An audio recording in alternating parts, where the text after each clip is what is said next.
sont d'être rassemblés ensemble pour louer le nom de Dieu. Pas vous faire autre chose que vous dire merci à Dieu et pour continuer à nous mettre sous sa sainte protection. Rien que cela. Alors, sous peu, la messe va commencer. Le Père est en route, il va venir. Alors, je demande aux enfants de ne pas parler. Oui, ici, dès que vous êtes ici, vous voyez, tout est arrangé. On va célébrer la messe et le silence. D'accord?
Le Seigneur soit avec vous.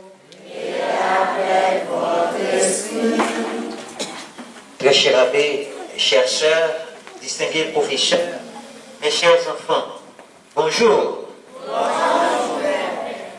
Christ est Christ est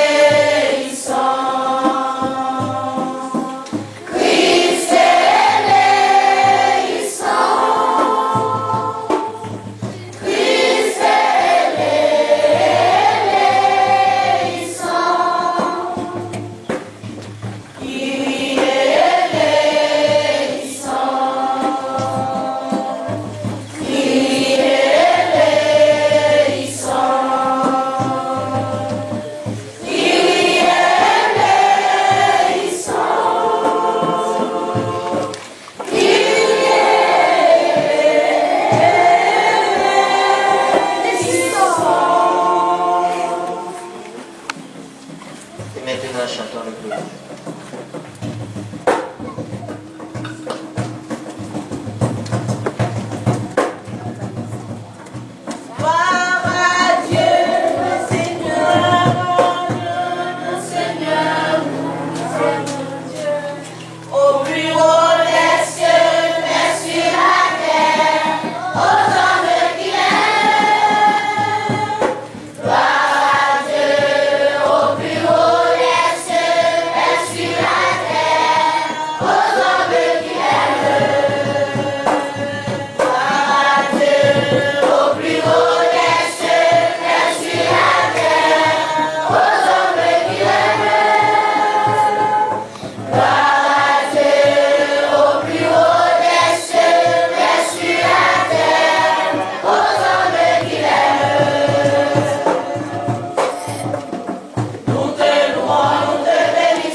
Lecture de la lettre de Saint Paul. Apôtre aux Corinthiens 7, versets 29 à 31. Frères, je dois vous le dire, le temps est limité. Dès lors que ceux qui ont une femme soient comme s'ils n'avaient pas de femme, ceux qui pleurent comme s'ils ne pleurent pas, ceux qui font des achats comme s'ils ne possédaient rien, ceux qui tirent des profits de ce monde comme s'ils ne tirent pas. Car ce monde tel que nous le voyons est en train de passer. Parole du Seigneur. Grâce à Dieu.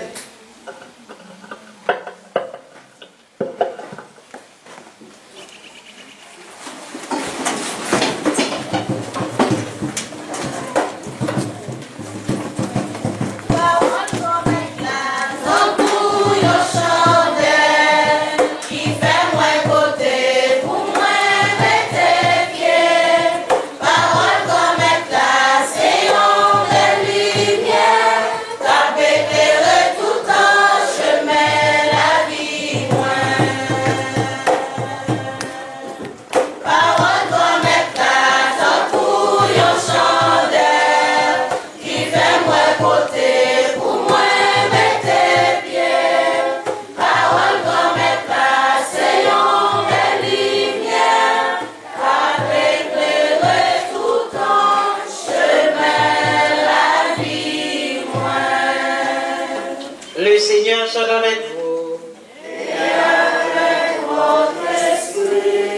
proclamation de la bonne nouvelle de Jésus-Christ selon saint Marc.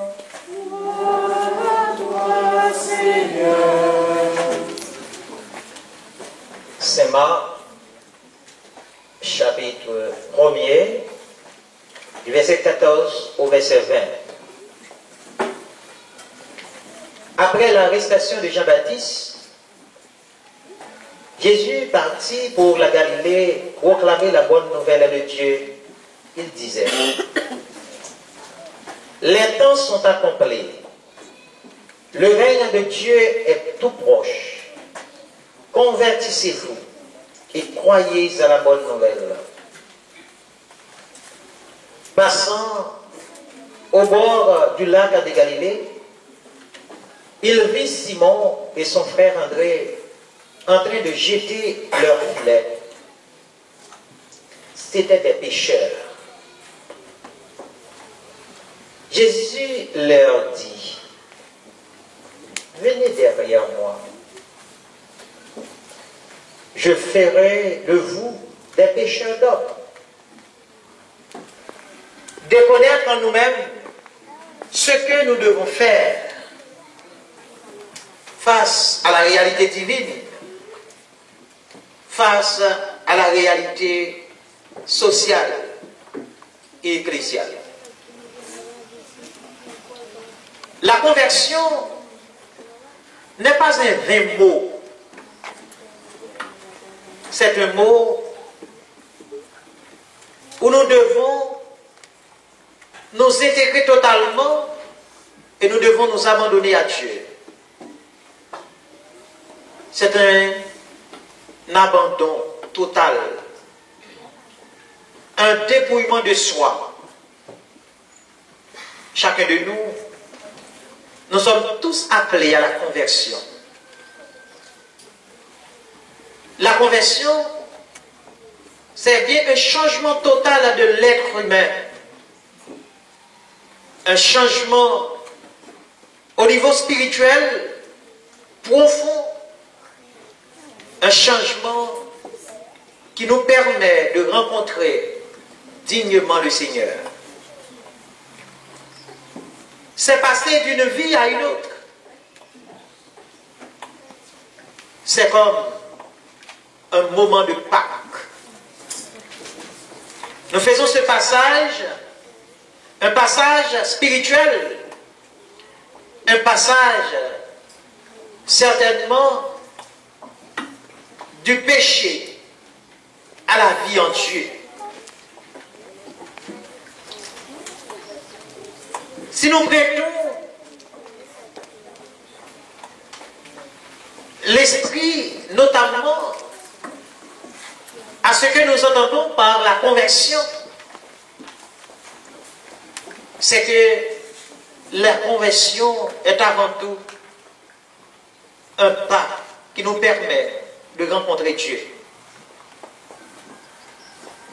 Parler de la conversion, ce n'est pas un changement de milieu à un autre. Ce n'est pas aussi un changement de secte ou de religion. C'est une activité intérieure. C'est une vie nouvelle. Et cette vie nouvelle doit être dans le Christ. Celui qui est converti ou repenti en Dieu, c'est quelqu'un qui reconnaît la puissance de l'Esprit Saint. Et la force de l'Esprit Saint manifeste en cette personne-là pour laisser à Dieu la place primordiale. Pour donner à Dieu sa vie et de faire pénitence. Mes chers frères et sœurs, mes chers enfants, Dieu appelle Jonas pour annoncer et pour prêcher la bonne nouvelle aux païens de Ninive en faisant la pénitence. Faire de la pénitence, c'est un acte de conversion.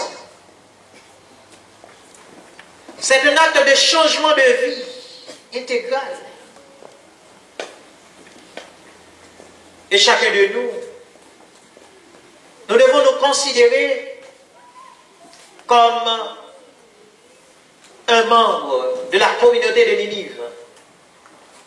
Ce matin, nous devons nous demander, qu'est-ce que j'ai fait de mal aux yeux de Dieu? Qu'est-ce que je fais qui me rend indigne devant Dieu? Qu'est-ce que j'ai fait pour demander pardon? Et souvent, certains pensent que la conversion, c'est un changement de religion. Et du tout pas. La conversion, c'est un changement de cœur, un changement de mentalité, un changement de vie, un changement intégral et intérieur. Jésus est venu pour nous annoncer la bonne nouvelle. Et particulièrement dans l'évangile de Saint Marc, après l'arrestation de Jean-Baptiste, Jésus partit pour la Galilée en proclamant la bonne nouvelle. Quelle est cette bonne nouvelle? Et cette bonne nouvelle se résume en une phrase.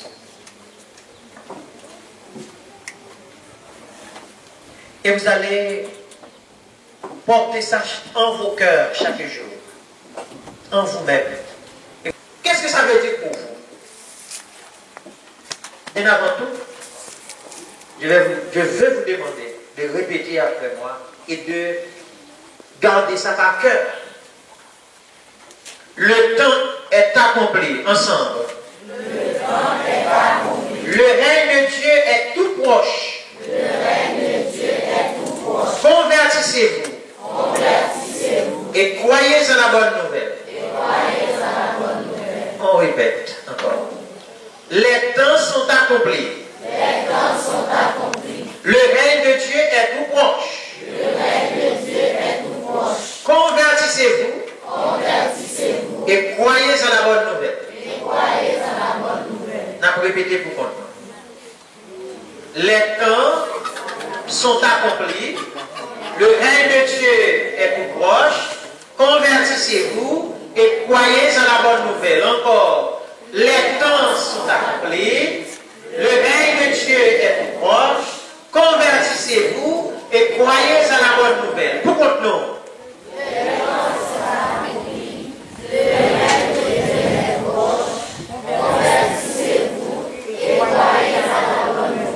Voilà. Les temps sont accomplis. Quel temps? Le temps de Dieu. Le temps de la présence de Dieu. Le temps de la manifestation physique de Dieu dans la personne du Christ. Le temps eschatologique. Le temps évangélique. Jésus est présent. Le royaume de Dieu est proche. Raymond Dieu a l'île là. Le déjà là. Et le royaume, c'est qui? C'est bien Jésus. C'est lui qui annonce le royaume. Il est lui-même le royaume. C'est ce qu'on entend par l'auto-basiléa. Il annonce le royaume. Il annonce sa personnalité. Quelqu'un qui s'adhère au Christ adhère au royaume de Dieu. Certainement, l'appel que Jésus nous a fait, c'est bien de se convertir. La conversion ou la repentance joue un rôle important afin d'atteindre ou de parvenir au royaume de Dieu. La conversion, ce n'est pas un maquillage corporel, social ou sociologique, ni un maquillage spirituel. C'est une activité parfaitement intérieure. Jésus-Christ, son Fils unique, notre Seigneur, qui a été conçu du Saint-Esprit, est né de la Vierge Marie, a souffert sous Ponce Pilate, a été crucifié, est mort et a été ensevelie, est descendu aux enfers, le troisième jour. Il est ressuscité des morts, est monté aux cieux, est assis à la droite de Dieu le Père Tout-Puissant. Nous viendra juger les vivants et les morts. Je crois au Saint-Esprit, à la Sainte Église catholique, à la communion des saints, à la rémission des péchés, à la résurrection de la chair et à la vie éternelle.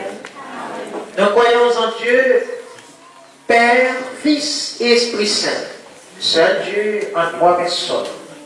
Offrons dans la foi nos humbles prières pour la Sainte Église notre Père, Église corps du Christ. Offrons à Dieu nos prières pour notre cher Haïti, pour nos malades, pour nos parents et pour chacun de nous, avec chaque nation. Nous osons chanter.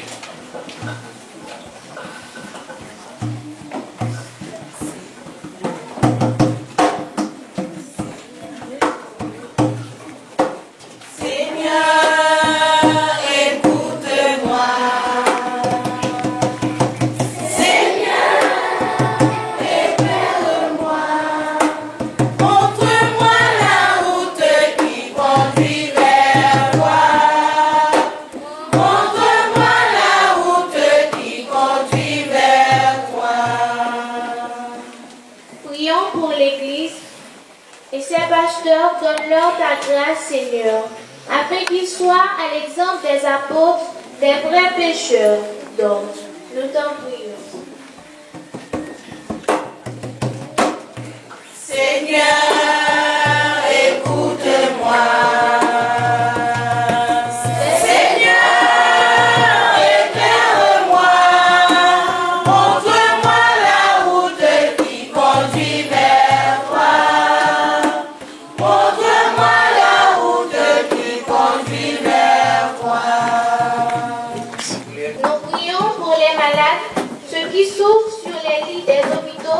Seigneur, daigne les soulager dans leur détresse. Nous t'en prions. Écoute-moi.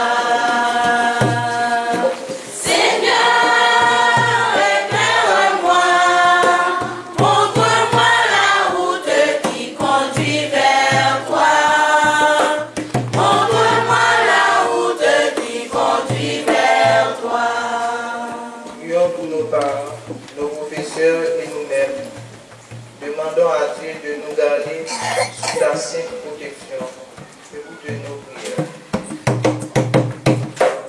Seigneur, écoute-moi. Seigneur, éclaire-moi. Montre-moi la route qui conduit vers toi. Montre-moi la route qui conduit vers toi. Prions encore le Seigneur.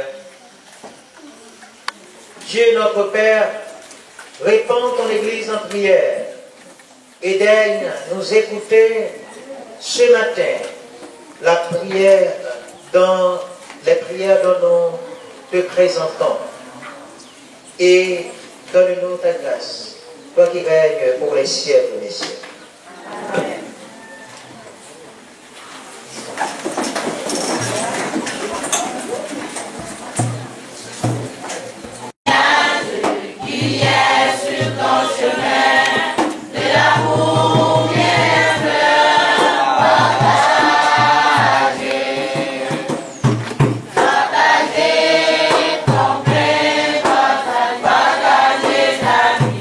Partager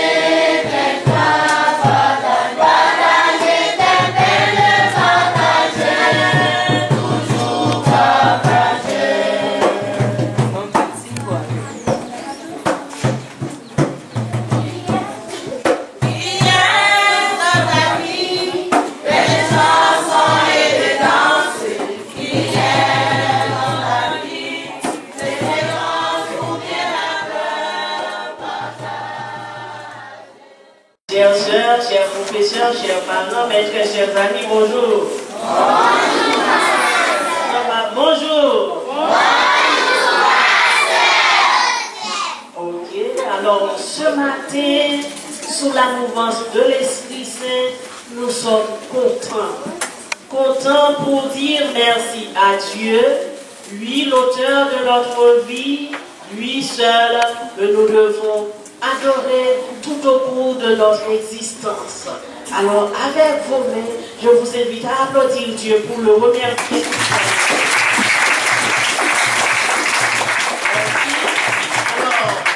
Remercier Dieu, nous allons remercier le Père Casimir pour sa disponibilité et sa générosité d'avoir accepté de célébrer avec nous et pour nous l'Eucharistie. Comment vous allez dire merci à Père Casimir?